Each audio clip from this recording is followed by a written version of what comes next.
Beloved South Africans, a lot of you have been asking yourselves, when ANC and Cyril Ramaphosa is removed from power, who will take over? It's not the political parties. It's not anyone from political parties, anyone who is popular. It is me, Mandisa Mthembu, who will be taking over as the Prime Minister of South Africa, chosen by God, chosen, tested, and approved by God. What was done to our country? It was a manipulation of power, manipulation of authority. It's not by might, not by power, not by physical fighting that ANC and Cyril Ramaphosa will be removed. It is by God's sovereign act, restoring order, restoring the balance, and destroying the manipulation that was done by the ANC and Nelson Mandela. So in preparation, I have rewritten the Constitution to overhaul the system that doesn't serve the people of South Africa. Those people who are in parliament, they don't represent us, our views, and our sufferings. So today, I'm introducing the last policy, which is the communication policy. How the divine government will be identified, and how the divine government will be communicating with the people of South Africa. It's a divine government because it is established by God. All these laws that have been written under pressure, rejection, persecution, I wrote them. All these things that I'm presenting to you, I wrote them with the inspiration from God and the suffering I experienced. So this is the policy on communication, the last policy of the new constitution. The next time you will be seeing me, I will be announcing the local elections at the House of the People, the real Parliament of South Africa, in the Union buildings. South African government's directive sets rules for how government entities communicate and present their identity to the public. It requires communications to be accurate, objective, and non-partisan, timely and accessible, ensuring they are aligned with the government's priorities. The policy also governs the use of the South African logo with the features a shield with a gold package. That is the logo that the Gauteng department is using. It's the logo for the real South African government,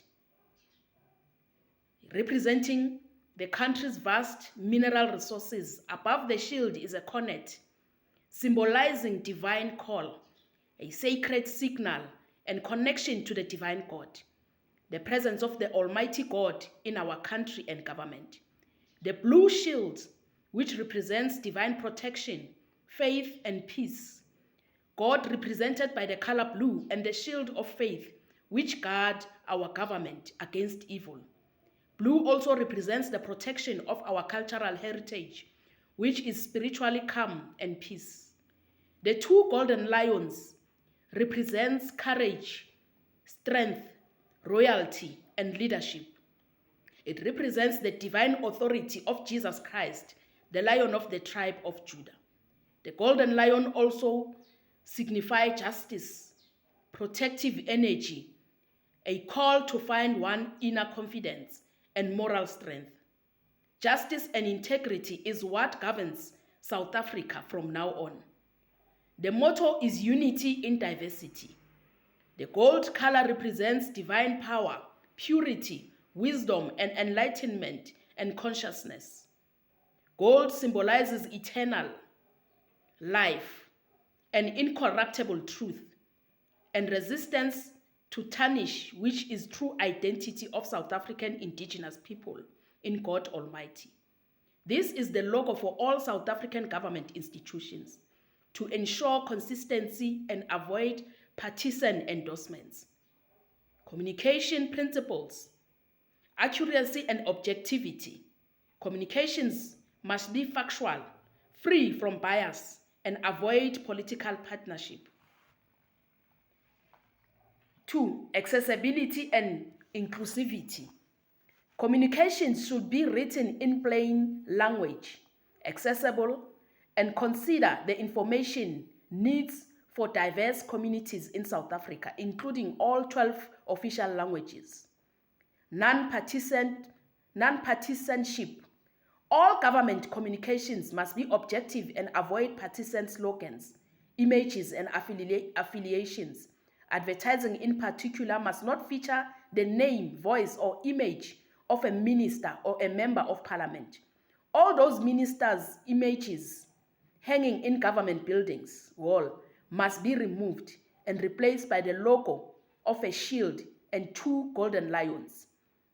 The logo that is used by the Gauteng government, it's the South African, it's the authentic South African government logo. No president or no leader's image is supposed to be hanging on government institutions because we don't worship images in South Africa. That is idolatry. Alignment with government priorities. Communications should reflect and align with the government's current priorities, an objective which is justice and integrity. 3. Coordination. The policy emphasizes coordination of communications efforts across departments and the use of innovative methods to engage to the public. The SA government identity principles, branding and symbol. The policy governs the use of official symbols as a blue shield with a gold package, with the 2 golden lions on each side, across all products and platforms to maintain a consistent corporate identity. Applied titles. Government institutions must use the title Justice and Integrity for diverse and united people. This is the title that expresses the government's function to the public. Ensuring clarity and consistency is how it is identified. Advertising and endorsement. The policy strictly prohibits the government from creating endorsements for private interest, such as celebrating the minister's or the mayor's birthday on government platforms. It's their personal lives. We don't glorify human on this government. Endorsements are seen as unfair to others and can undermine public confidence. Management and oversight and coordination. The Prime Ministry Office provides leadership and coordination for the government-wide communications, while departments are responsible for ensuring their own activities comply with the policy. Social media. The policy includes rules for social media such as the mandatory registration of official accounts and guidance for government employees to ensure professional conduct.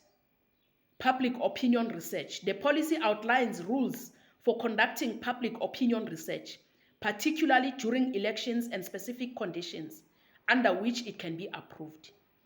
Renaming South Africa to Beula, a land that has a covenant with God, Almighty Jehovah, in marriage, representing a blessed, peaceful state.